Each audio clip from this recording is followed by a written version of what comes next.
You are listening to Meet the Thriller Author, the podcast where I interview writers of mysteries, thrillers, and suspense books. I am your host, Alan Peterson, and this is episode number 164. In this episode of the podcast, we'll be meeting John Gaspard, who is the author of the Eli Marks mystery series, as well as 4 other standalone novels, and the Como Lake Players mystery series, which he writes under the pen name of Bobby Raymond. John lives in my former home state of Minnesota, so it's a lot of fun to talk to him about that and a whole lot more, so stay tuned for that interview coming up here in just a moment. Before we get to the interview, though, a quick word about Masterclass. Masterclass is offering online classes created for students of all skill levels with instructors that are the best in the world. I'm particularly a fan of the 18 courses on writing, which includes how to write best-selling thrillers, crime fiction, and mysteries from James Patterson, Dan Brown, David Baldacci, and Walter Mosley. But they also have courses from other writers, legendary writers like David Mamet, Malcolm Gladwell, Margaret Atwood, R.L. Stine, Neil Gaiman, Salman Rushdie, Shonda Rhimes, and others. It's just an amazing lineup. You can check that out at thrillingreads.com/onwriting to check out the masterclass courses specific on writing, but you can see all the other ones that they're offering there as well. And if you sign up via that link, you'll not only get access to all those amazing instructors and their courses, but you'll also be supporting this podcast. So I appreciate that. So go check that out at thrillingreads.com/onwriting. All right, here is my interview with John Gaspard. Welcome to the podcast, John. Thanks, Alan. It's really fun to be here. Can you tell us a little bit about your background? Before you started publishing these books, before you started writing, what was your background? Sure. I was making, as a hobby, I was making low-budget independent feature films since about the age of 15. I've made about half dozen of them in all kinds of formats, from the old Super 8 sound through 16 millimeter through digital beta, and now the new digital format. But during the day, I made my living for 30 years as a creative director at a production company in Minneapolis that produced videos and meetings and events for Fortune 500 companies. Oh, okay. So you've always been like in the creative field. Yes, I've been lucky enough to always have something creative to do. I was checking out your website. You have several series going on and different pen names. How long have you been writing and publishing your books? I think Eli's about 10 years old now, maybe. The first book I did was called The Ripperologists, which is a standalone. And I spent a couple of years trying to get an agent for that. And then she spent a couple of years trying to sell it. And while she was doing that, I was working on Eli Marks. I wanted to do a series. The agent couldn't sell the book. I did sell it to 2 different publishing companies, both of whom went under. And that's when I decided that, at least for the Ripperologists, I was going to self-publish. But I did find a publisher almost immediately for the Eli Marks series, for the first book, The Ambitious Card, and stayed with them for 4 books and kind of a casual non-contract relationship where I brought in a book whenever I was done.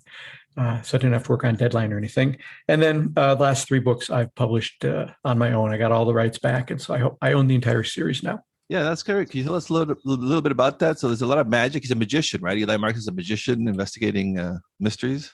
Yes, he's a magician here in the Twin Cities of Minneapolis, St. Paul. He's in his 30s. He has been raised by his Uncle Harry because his parents died when he was a young teen.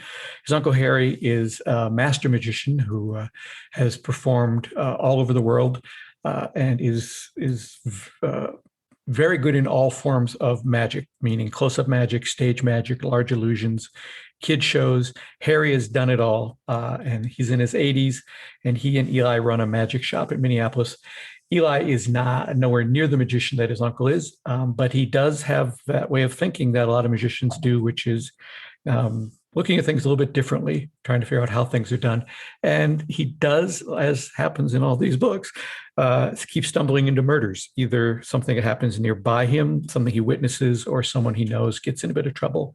And Eli uses his skills, not necessarily magic, but just that way of thinking to figure out who the killer is and save the day. And so now, what was the interest in making him a magician? Were you a magician yourself? Or? I do not. When I was thinking about writing the series, I wanted to do something that involved an ongoing profession. I'm a big fan of Lawrence Block's writing, particularly his Bernie, the Burglar series. So I wanted a profession that was sort of open-ended and allowed you to go to a lot of different places. And I as it turned out, I had a large number of people in my life who were magicians just by chance. Part of it was because working in production for meetings and events, I had hired magicians over the years and they became friends, but also just I seem to know more magicians than most people. And they had a really interesting way of looking at the world. And also their tricks they all had great names for the tricks, which I thought would work out as really good titles, like the Ambitious Card or the Bullet Catch or the Miser's Dream, the Zombie Ball. Those all sounded like great mystery titles. And so I decided I'd make Eli a magician who was good but not great, because I always like to have a flawed hero. Oh, that's interesting. So the title of your books are actual like magic tricks that the magicians Yep. use? Oh. Every one of them is, now they're not necessarily a name. For example, the first book is called The Ambitious Card. And some magicians might refer to it that way when they're performing it, or they might have a different name for it, or they might not give it a name at all. Here's the trick I'm going to do for you. Pick a card. Hey, look, your card keeps coming to the top. They wouldn't necessarily call it the Ambitious Card, but within the magic circles, that's how they would know it. And so when I'm learning the Ambitious Card, another magician would know what he's talking about. And so for the subscribers, the listeners who aren't familiar with your books, what can they expect when they read one of your mysteries? Well, the Eli Marks series is considered a cozy, which means all the violence happens off screen. There's no sex. There's no language of any issue. They are light, funny mysteries. What they'll find with that, and also with my second series, the Como Lake Player series, is they're what I like to call fair mysteries.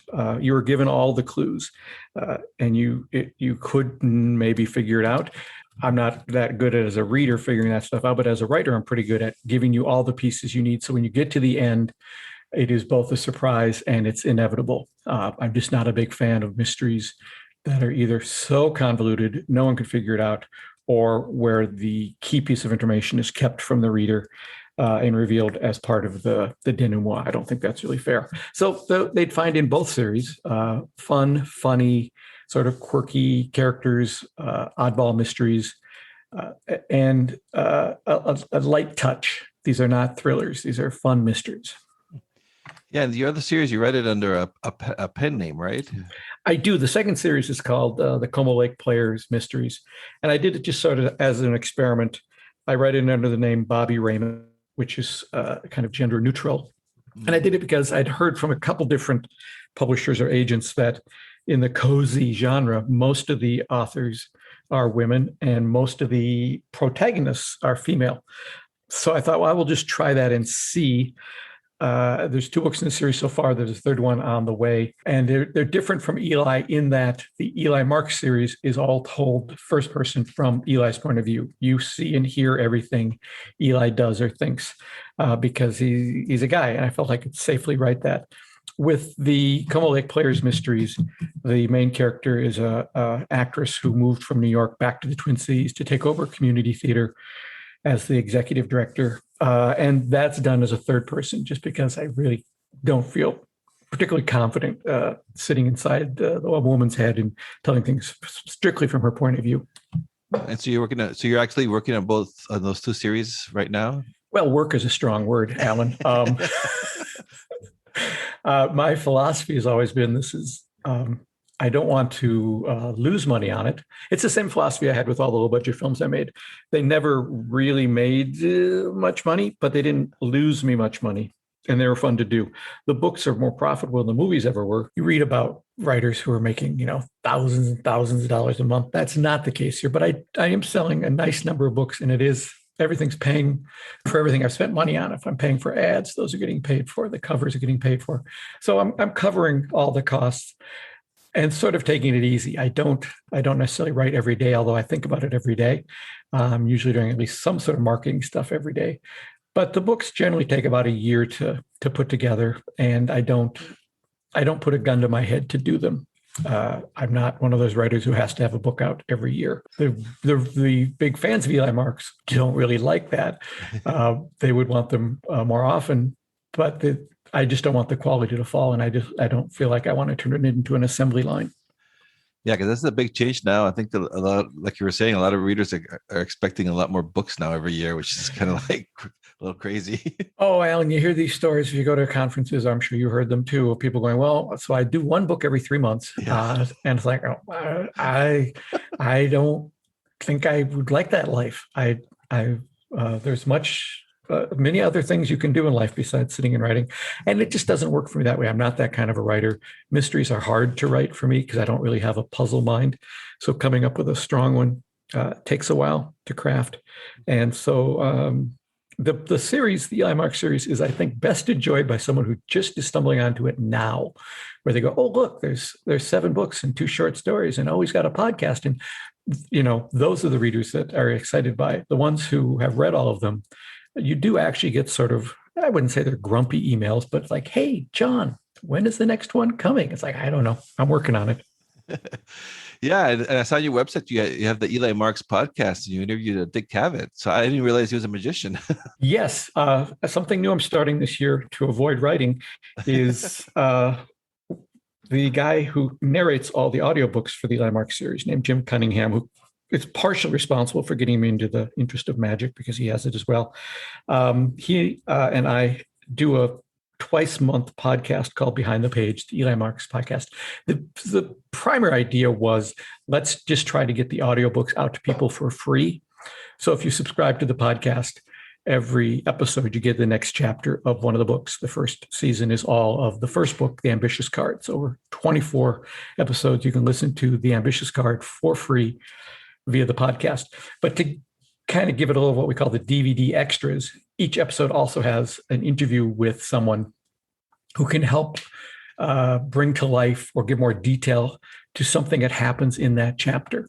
For example, there's a slight mention of a magician named Max Malini. He was a very famous magician from the 1920s in one of the chapters. And we got a magician named Steve Cohen who does a magic show in New York. Used to be at the Waldorf. It moved to a different hotel, but who's an expert on Max Malini. So he comes on for 10 or 15 minutes and we chat about that. And then you hear the chapter. In the case of Dick Cavett, because Uncle Harry is in his 80s in the book, and he has a lot of cronies who are similar in that they are aging magicians or ventriloquists or other variety performers. I wanted to talk to someone who'd actually talk to those people of that age, because in the 60s and 70s, there were a lot of those guys around, and they all ended up kind of on the Dick Cavett show at one time or another. A guy named Di Vernon, very famous in the magic world, a guy named Slidini.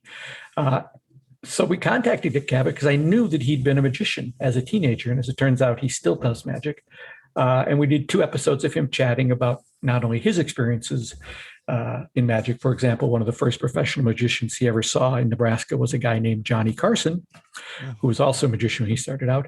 But then Cavett also talked about all the magicians he's had on his talk show over the years, like Penn and Teller, Orson Welles, Ricky Jay, things like that. It was just fascinating. He knows a lot about magic.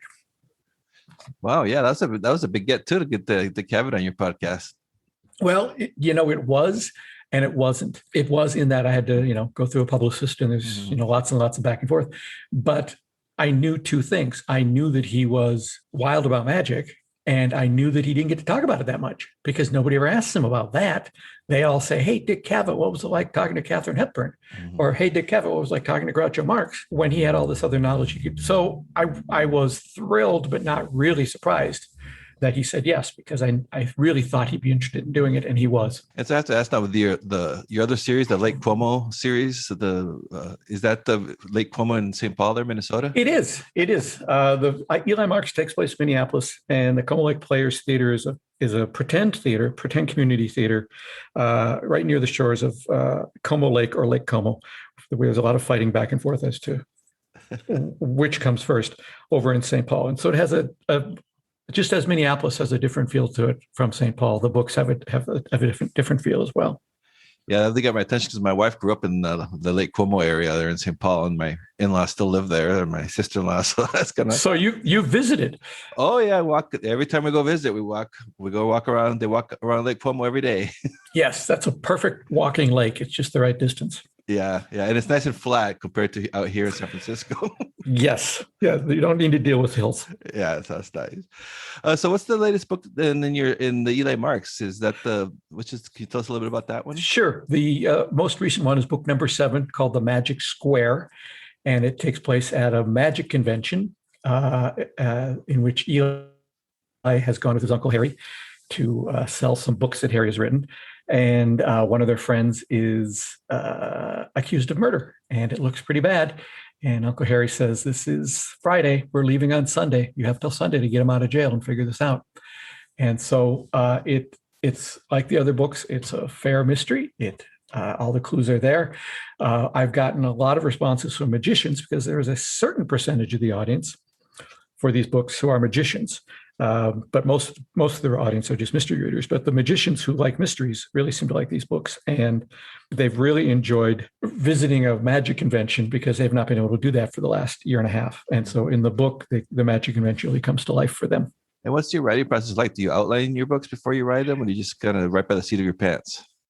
I have to outline them because, like I said, I'm not great at putting together puzzles, and I need to know all the pieces and where they're going to go.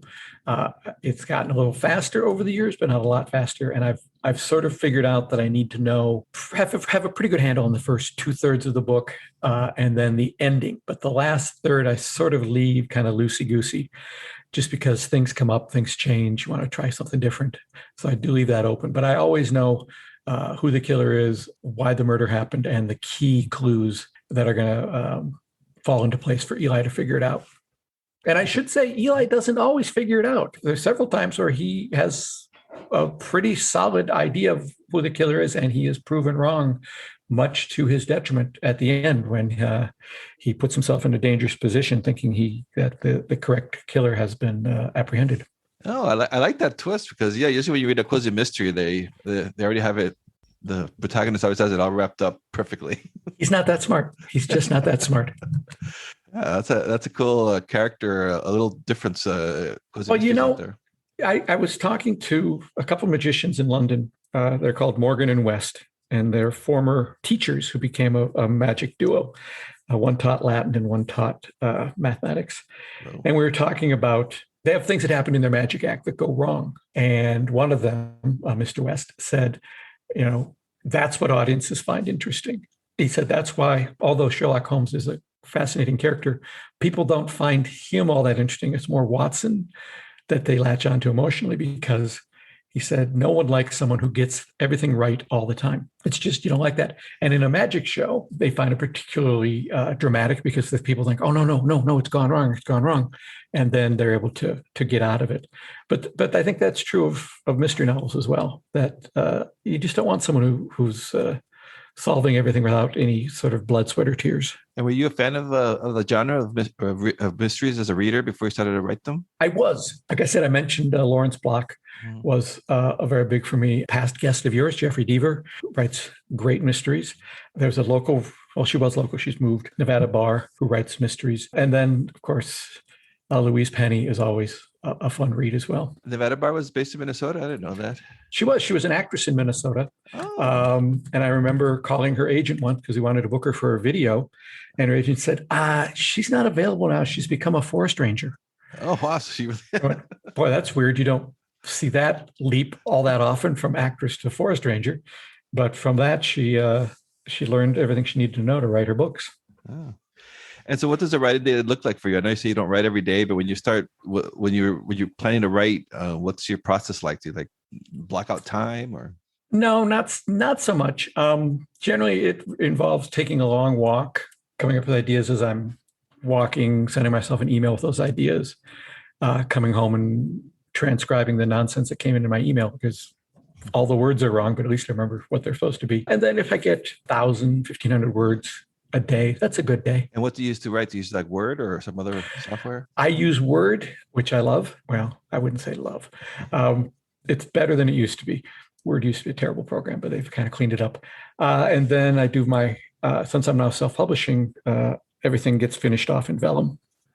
Oh yeah, I love that. That's a great formatting software. Oh, it is so nice. It is so easy. Yeah. And so what are you working on now? What's next for you and Eli Marks? Well, I'm working on some short stories that I think will be I think the 8th book might be a short story collection of Eli Marks short mysteries. I'm working on the 3rd book in the Como Lake Player series, Rehearsed to Death. And finishing up the audiobook for the Magic Square, the Eli Marks mystery. We were kind of stalled in our audiobook production because of COVID, and now we're getting the Magic Square done. I have another series called Greyhound Classics, which is the silliest thing in the world. It's classic books rewritten as if a greyhound were now part of the plot. The first one was The Greyhound of the Baskervilles, which is simply the Hound of the Baskervilles retold from the point of view of Sherlock's Greyhound Septimus. And that's a surprisingly popular book.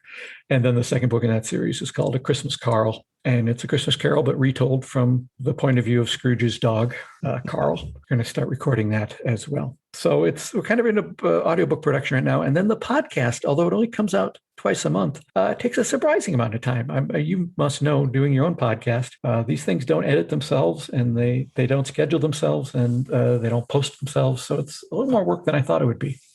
Yeah, they are a time suck. Mm-hmm. And what's the audiobook production process for you then? Are you really involved with that then? I am.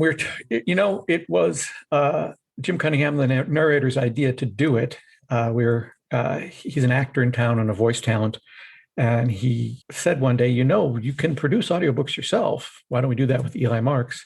And so I set up a little thrown together audio studio, and that's really in quotes. It's just some sound blankets in the basement. And he comes over for a couple hours and he reads the books, and I record them and edit them. It's a pretty streamlined process for us. He knows all the characters now, and we can get a lot done in a couple hours. And then it's just a matter of editing and, doing all the final sound work on them. It's just, we were hampered by just not being able to get together for the last year. So we're moving now.